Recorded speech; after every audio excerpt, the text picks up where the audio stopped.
Friends, welcome to our live stream, which is about business. And today I have a very important subject, which is going to again create problem for the entire world. And this is development about OPEC, which is oil producing countries. They have decided to cut production, and let us now understand how it will impact the global economy and what are the implications of this particular decision by OPEC. Before we understand and jump in detail about this particular decision by OPEC, let us first try and understand why the petroleum business is so important. And if you look at the international oil trade, as so to speak, there are oil producing countries, whereas the oil is distributed across the world under the ground, and these are naturally occurring oil which can be drilled out from the earth. However, as per the current understanding, US has the biggest oil reserves. So when we talk about reserves, they have identified that they have the oil, petroleum, buried underground, but they are not drilling it. Instead, what they are doing is they have a lot of oil companies which are specialized in drilling oil.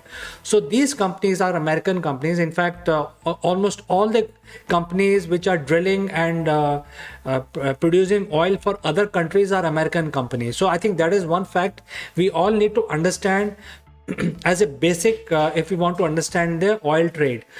Second thing is that there are countries which are very low on natural resources, and all of these countries are predominantly in the Middle East. So as you know, Middle East is all desert, and there is they have nothing else other than the naturally occurring oil below their ground. So they have the oil, and they are drilling the oil and then supplying it to the rest of the world. And the companies which are drilling this oil are the American companies. So because the oil producing countries, most of them, they produce oil, their major economy is driven because of oil. The companies who are charging for drilling and distributing and packaging, etc., are American companies or European companies, one or two, but predominantly all are American companies. So the Middle Eastern countries, or OPEC countries mostly, are making money by drilling the oil and supplying it to the rest of the world. The American and few European companies are making money by providing services around this industry. So you can imagine, it's a big involvement of all these countries. Now let's look at the consumer market for oil industry. The largest population in the world lives in two countries, which is China and India. Pretty much 50% of the global population lives in these two countries. And if you look at the entire East Asia region, it is the most populous region of the world. So most of the consumers, obviously, if there are more number of people living in that area, that means more consumers are basically driving cars or driving scooters or driving, large amount of railways will be used to basically supply requirements to all the people, because there are so many people. So therefore the biggest consumer must be these areas, India and Shanghai, or anything between India and Shanghai. They must be the largest consumer for petroleum. The US is also a very large country, and since they are not drilling their own oil, they are importing it from basically buying it from their own companies which are drilling oil for other countries like Middle East, etc. So US is also a big consumer market when it comes to petroleum products, because obviously they are having cars and large population, etc. So if you look at the consumer market, is predominantly few regions in the world which are the biggest consumer of the petroleum or the crude oil, which is India, US, China, and probably Brazil. Now when the oil production is happening, these countries are predominantly buying the oil, basically importing it. And while US has the oil reserve, China and India are very, very poor in this natural resource. So for supporting their own population, they need to buy the petroleum at any cost. And therefore, for both the countries, China as well as India, the oil is basically very essential for survival, and a lot of foreign exchange is spent by both the countries in buying the oil. And now I'm talking about predominantly 2-3 countries, but I think the entire world, rest of the other world, also buys from these petroleum companies the crude oil which they are drilling out for Middle East and other OPEC countries. Now if you count the number of countries which are producing oil, are very few compared to the rest of the world. While US is not drilling their oil, there are about 20 to 22 countries which are actually drilling the oil, but they don't have the technology, so the American companies are drilling for them. And with the exception of Russia. Russia is a very large country, and in fact, you know that Russia is very large in terms of land mass, but in terms of population, they are nowhere comparable to India or China. So their population is less, but the land mass is huge. And since they have the highest land available, the chances are they will actually find a lot of oil and gas reserves below their own ground. And that is true also for Russia. Well, Russians do not depend on the American companies for drilling oil, unlike the Middle Eastern countries. So Russian has their own industry around it, and Russia is the one of the biggest supplier after Saudi, Iraq and Iran of the crude oil to the rest of the world. And because of this availability of Russian gas and oil, the rest of the Europe depend largely on the Russian petroleum products. And this is how the trade is divided in when it comes to international petroleum trade. Now, when OPEC says, OPEC is a forum which basically decides about oil production, what rate they have to charge per barrel of crude oil, etc., etc. So all of those management style decisions are collectively taken by all the OPEC countries. Now, let's discuss about why OPEC has decided to reduce the production. That means they will not be producing the petroleum at the rate at which they are producing today. Why? So it basically means that they are going to tell their contractors, which are American companies, as I explained to you, that they will not be drilling as per their designed capacity. They'll be drilling less, and they will be producing less crude oil, so that the availability is also less. That means the prices are going to go up. I think that's a logical conclusion that we can draw, because OPEC has decided to reduce production. Now let's understand what are the why this is happening, and who's driving all this. You see, let's go back to Ukraine-Russia crisis. Ukraine has the oil reserves. Russia also has oil reserves. Russia's interest is basically looking at the eastern Ukrainian part and the Crimea region, which is very rich in oil, and that is what their objective was. And well, there is not always the single objective. There are multiple objectives. The other objective was NATO. In that NATO discussion, we are not having today in our live stream. We are sticking to the petroleum, oil and gas discussion. So there were other consideration also about NATO, etc., etc. A whole lot of politics between US and Russia. Nevertheless, Russia invaded Ukraine. They have recently annexed the eastern side of Ukraine, which is oil rich, into their own country, and they made it part of Russia. There's no going back on that. Crimea is already part of Russia. From Crimea, there is a pipeline which goes into Eastern Europe, Germany, and France. This pipeline provides gas and petroleum to large countries in Europe. So if you look at the large countries in Europe, predominantly Germany is the largest one, followed by France and then others, Spain, etc. All of these countries have decided that they will not basically go nuclear. They will not produce their electricity based on nuclear power. And they are all, because they have the cheap Russian gas and oil is available. There is a pipeline, there's a complete supply, so they convert this gas into electricity and use their economy. I mean, they drive their economy, their infrastructure, supply electricity to homes and their production houses, etc. So the entire Europe is dependent on this pipeline coming from Russia. Now Russia has invaded Ukraine, and a whole lot of confusion is happening between US, and there is a lot of nuclear threat going on. So what has happened is that the one side is Russia and other side is US, basically backing the NATO, and everybody is making money in this whole fiasco, while the people of Ukraine are suffering. But Russians are making money by selling their oil and gas, and US is also making money by selling their weapons. But because of this crisis, the oil price has gone up. So while US is making money in their arms sales, etc., you can go back and check the market value of these companies which are producing arms today. Their share prices is going through the roof.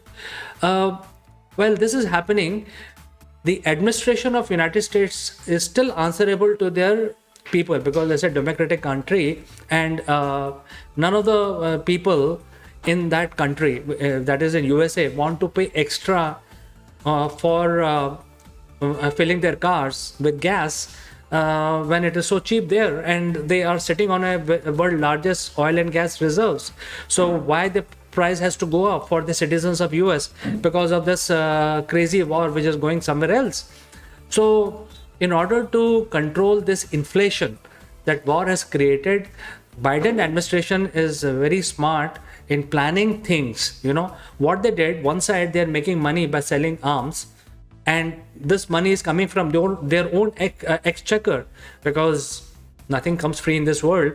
While they're giving a lot of arms to Ukraine to fight, do you think Ukraine is paying America? No, they're getting it as a grant from America, whereas the cost of these arms is actually coming from the exchequer's pocket.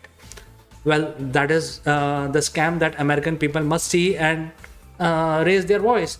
But second thing is, they pressurize their ally, which is Saudi, to drill more oil so that the price of the oil can be controlled. And for their own, so basically they don't want to go back to their people and listen to their cries about prices going up, because petroleum, as I said, is used everywhere, from transportation, because that's where the basic economy starts. From your railways, shipping, everywhere the petroleum based engines are running, and all your products that you use, even a biscuit that you buy from the market, there is a bit of a cost of transportation. Indirectly you pay for the petroleum that your country is buying from Opec countries. So similar economy is happening in US, where the US government they want to make money by selling these arms, but they don't want their general public to feel the heat of that. I mean, they are obviously taking the money from the exchequer, but that is sort of hidden.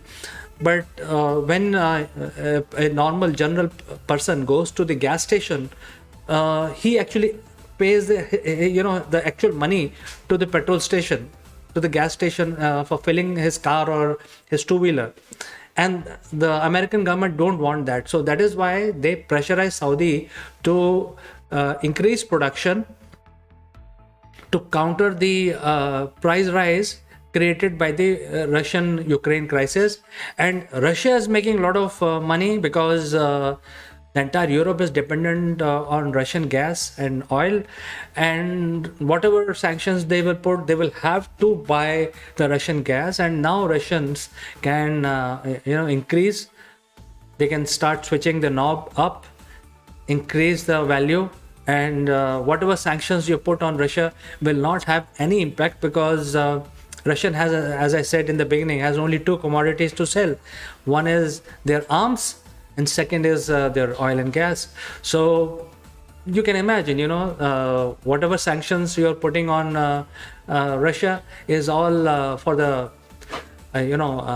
sakes of just doing it. It is not having any impact. In fact, Russian ruble is going strong. There's another issue here.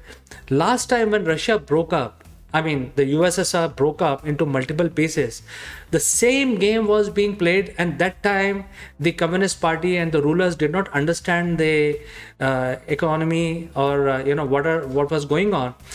In order to crash Russian economy, OPEC increased the production so much that the price of the oil and gas was the lowest during the 90s, lowest ever, and that actually crashed the entire economy of Russia.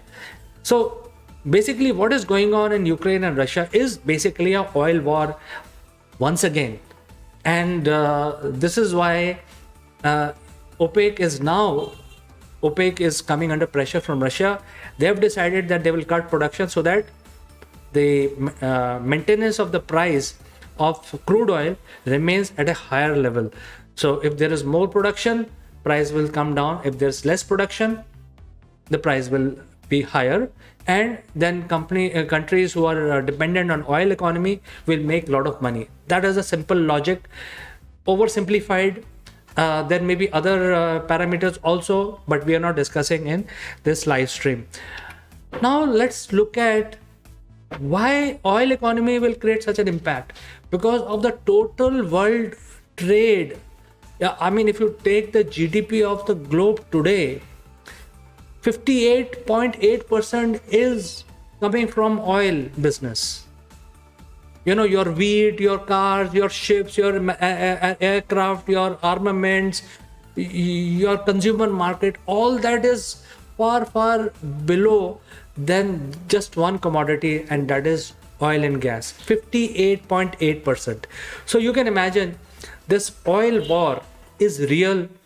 The US has invaded Iraq twice. Iraq and Iran has invaded. They fought with each other. Iraq invaded Kuwait. They fought with each other. Now Russia, Ukraine. This is all about oil. Whoever controls the oil pipeline will control the economy, will be the superpower. That is why this war is going on, and that is why there is a cut in the production by OPEC, which is not liked by Americas. Biden administration has openly criticized OPEC countries for doing this because their strategy was dependent on basically draining Russia out of all rubles, all pennies, and they will drive their people to go hungry because they knew that they can pressurize Saudi to increase production while reserving their own reserves under their own ground. So that was a strategy which is not working now, and the price of the crude oil is going to go up now, especially when the OPEC countries are cutting the production. That means there will be more foreign exchange expenses on China and India. That means things are going to go more expensive. Livelihood will change now in a couple of months. The second point I want to make here is that you see this pink lines, which are the tanker lines going from one place to other. And if you can see this is there are certain bottlenecks. So the other side of the oil trade is about controlling these bottlenecks. So there are a couple of bottlenecks like Suez Canal, Panama Canal, and in Singapore. These are the natural bottlenecks. So if you control these, you indirectly control the oil trade also, because the consumers are sitting beyond these gates. So there are some 3 to 4 major gates of the shipping lines. So if you control them, you also control the availability of oil. So apart from production, I think the next phase of the strategy of oil war, global oil war, will be controlling these these points in the ocean where the ships actually go carrying these crude oil. So friends, this is something which I wanted to talk uh, about latest development in the business, and how inflation is going to be going to go up in many countries because of this decision of OPEC, and things are going to be much more expensive. I'm sure you must be having some views on this. If you have any suggestions, any comment, feel free to write in. And best would be to join me live during my live stream so that you can express your points live during the live stream. Otherwise, please take care and thanks for watching. I will catch you again tomorrow with some other thought-provoking subject.